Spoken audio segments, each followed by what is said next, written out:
Zina hated carrying water. If water carrying were a sport, she would always come last.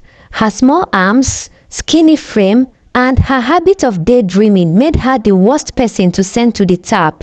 But that hot Saturday afternoon, her mother shouted, "Zina, if you don't fetch that water, don't come back to this house." So Zina went. The sun was angry. Her bucket felt heavier with every step. As she reached the long line at the public tap, she sighed, "God, why didn't you make me a rich man's daughter with borehole?" While waiting, she saw an old woman, small, bent, and fighting with her own bucket. The bucket looked like it weighed more than the woman. As Zina filled her own container, she heard a splash and turned. The old woman's bucket had tipped, water rushing out like it had been set free from prison. "Ah, Mama," Zina rushed over. "Are you okay?" Mama Kemi looked up slowly. "I'm fine, my dear, just this stubborn bucket." Zina looked around. Nobody moved to help. She bent and lifted the old woman's empty bucket, refilled it, and said, "I'll carry it for you." "Ah, God bless you," Mama Kemi whispered. The walk to Mama Kemi's house was short, but full of drama. "Why are you walking so fast?" Mama Kemi asked after just 5 steps. "Ah, sorry, I thought we were in a military training." The old woman laughed. "You think this water is juice? Walk small before I faint here." Zina slowed down. As they walked, Mama Kemi kept talking about the weather, young people today, and how tomatoes used to be 3 for 10 naira in her time. Zina smiled and nodded, but something about the old woman made her curious. Why was she alone? Where was her family? When they reached the house, a small building with peeling paint and a broken gate, Zina dropped the bucket and wiped her forehead. "Thank you, my child," Mama Kemi said. "Nobody helps me carry water. Even my own children, they never mind." Zina paused. Something in the woman's voice was sharp, like a wound she didn't want to touch. Before she could ask more, Mama Kemi smiled. "You will come again tomorrow, right?" Zina blinked. "And I'll be waiting, same time." She didn't give Zina a chance to answer. She simply turned and entered her house, leaving Zina standing there, sweating, confused, and a little interested. Why did the old woman seem so lonely? What happened to her children? And why was Zina already thinking about coming back the next day? She didn't know it yet, but that small walk with the bucket was the beginning of a story that would change her life and the life of a forgotten old woman. Zina did return the next day. She told herself it was just to be polite, but deep down she was curious. There was something about Mama Kemi, the way her eyes heard quiet stories, like dusty photo albums waiting to be opened. As usual, the old woman was waiting by the gate with her plastic bucket already filled. "Ah, good afternoon," Zina greeted. "You fetched it yourself today?" Mama Kemi chuckled. "Yes, oh, I didn't want you to think I'm a lazy old goat." Zina laughed. "But goats don't even carry water, Mama. That's why I said old goats. No strength, but still stubborn." They sat outside under a mango tree.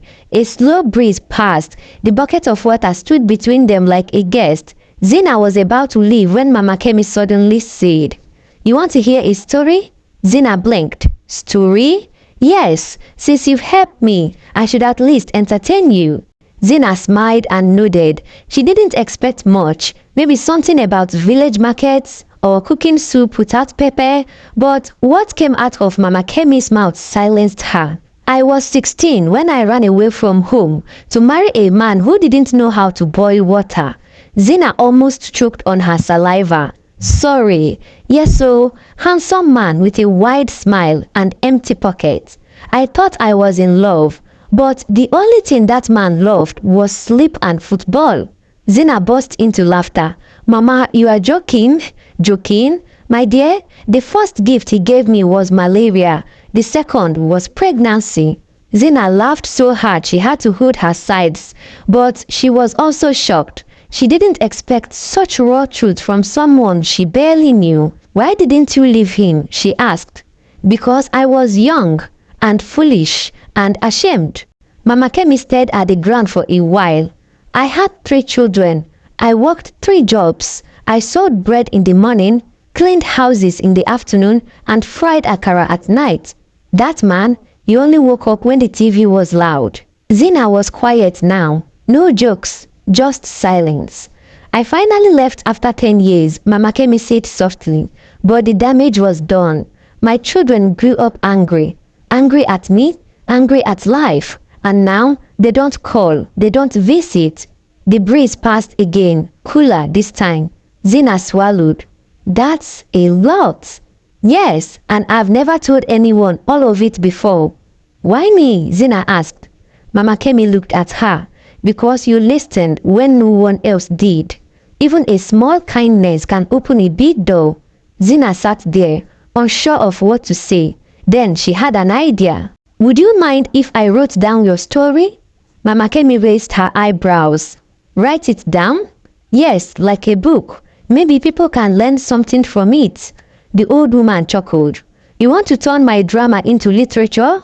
Zina smiled. Yes, let's call it Mama Kemi, Queen of Buckets and Broken Hearts. They both laughed. And just like that, a new journey began. A simple girl with a pen, an old woman with stories, and a past that was finally ready to speak. By the end of that week, Zina had started recording Mama Kemi's story with her small phone. Every afternoon, she showed up with a notebook, a pen, and biscuits, which Mama Kemi always pretended not to like, but somehow always finished it. Today, Zina didn't come to laugh. She had questions. Mama, she began, opening her notebook. Tell me about your children. I mean, what really happened?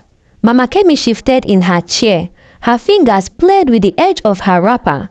For once, she didn't smile. My first son, Toby, was my fighter. As a boy, he once punched a teacher for calling me poor.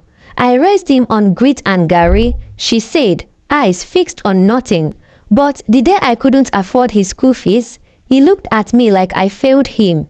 He started going out late. Next thing, he left. Zina scribbled slowly, her pen trembling a little. My second child, Lara, she was the quiet one, always reading, promised to buy me a house one day. Mama Kemi gave a short, dry laugh. Now, she doesn't even pick my calls. Zina hesitated. Do they know where you live?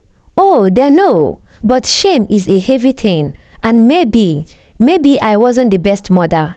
There it was, the crack, not just pain, but guilt. Zina stopped writing. Mama, don't say that. You did your best. Mama Kemi looked at her with tired eyes. Best is not always enough, my dear. But sometimes, telling the truth is all we have left. That night, Zina typed until her fingers ached.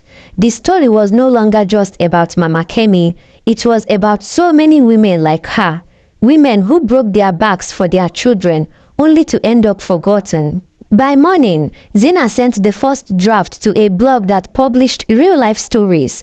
She didn't expect anything. She just wanted someone to read it. Someone other than herself and Mama Kemi. But life, as usual, had its own plans. Zina was halfway through brushing her teeth when her phone buzzed. Email from Real Life Tales blog. Subject: Ray, the woman who raised silence. She clicked it. Dear Zina, we read your story and couldn't stop crying. Would love to publish it this Friday as our weekend spotlight. Please reply with your permission. P.S. Do you have more stories like this? Would like to talk business. Zina almost dropped her toothbrush into the bucket. Mama Kemi, she shouted 3 hours later, bursting into the compound. They want your story on a real blog. Thousands of people will read it. The old woman blinked. Blog? What is a blog? Is it edible? Zina laughed. It's like newspaper, but on the internet. Mama Kemi shrugged. As long as they spell my name right. Friday came. The story went live. By noon, it had over 8,000 reads. By evening, it had doubled. People left comments like, this made me call my mother. My heart is in pieces. Who is this writer? She's gifted. Zina was still floating on joy when trouble knocked, literally.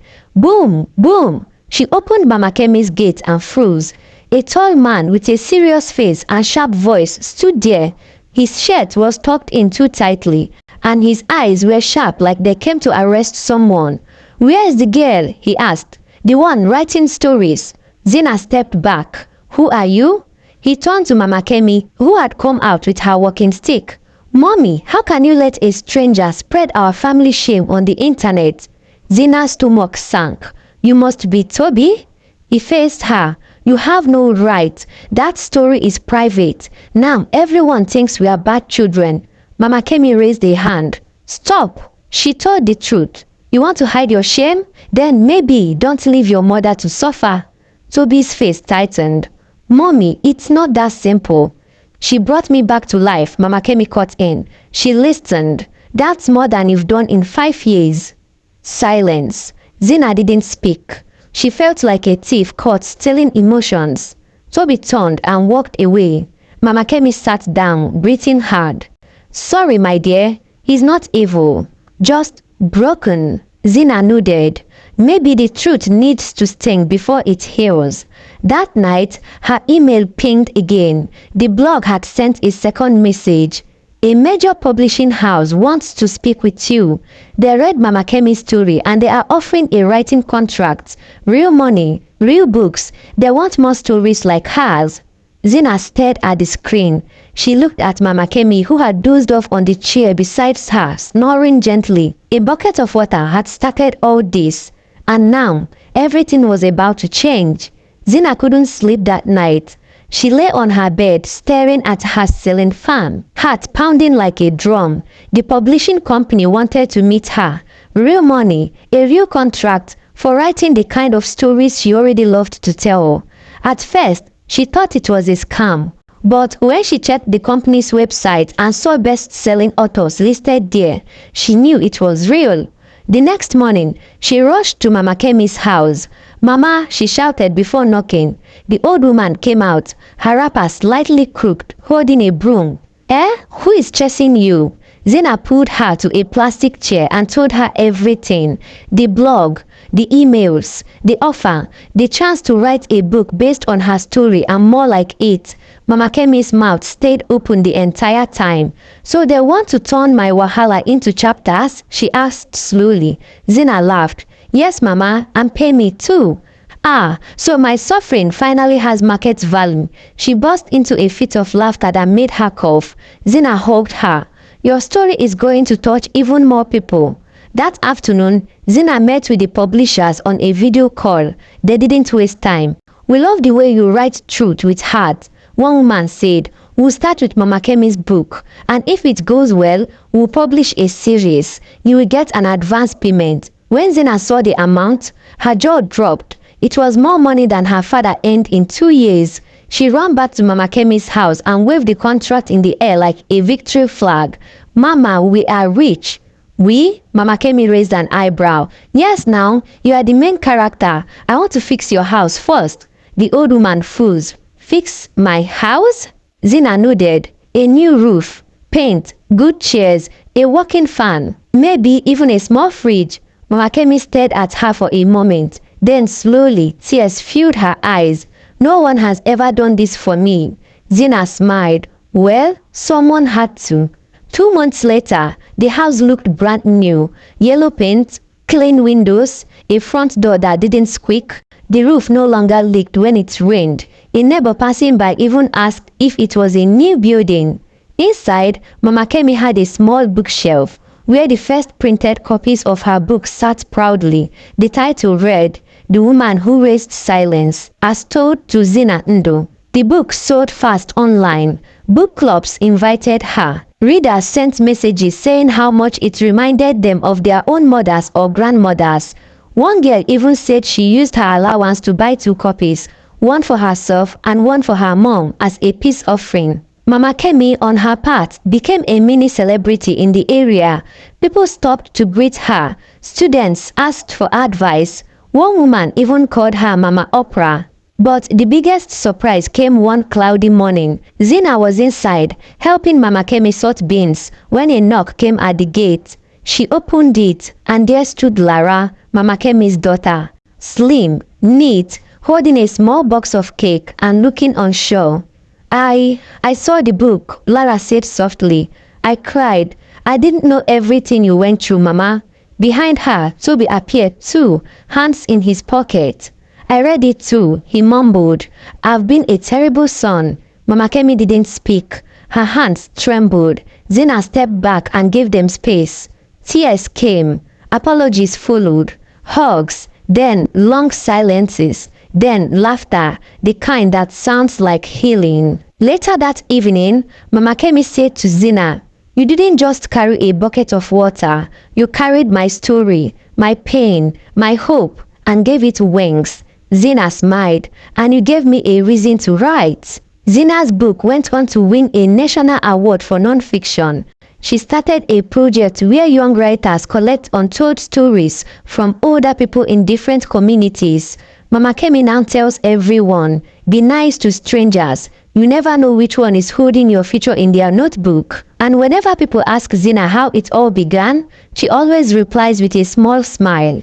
I was just helping someone carry water. If you enjoyed this story, don't forget to like, share, and subscribe for more heart-touching tales that inspire, entertain, and remind us of the power of kindness. Have you ever helped a stranger, or has a simple act changed your life? Tell us your story in the comments. We love hearing from you. And remember, just like Zina, your next big blessing might be hiding in a small act of kindness. So stay kind, stay curious, and as always, see you in the next story.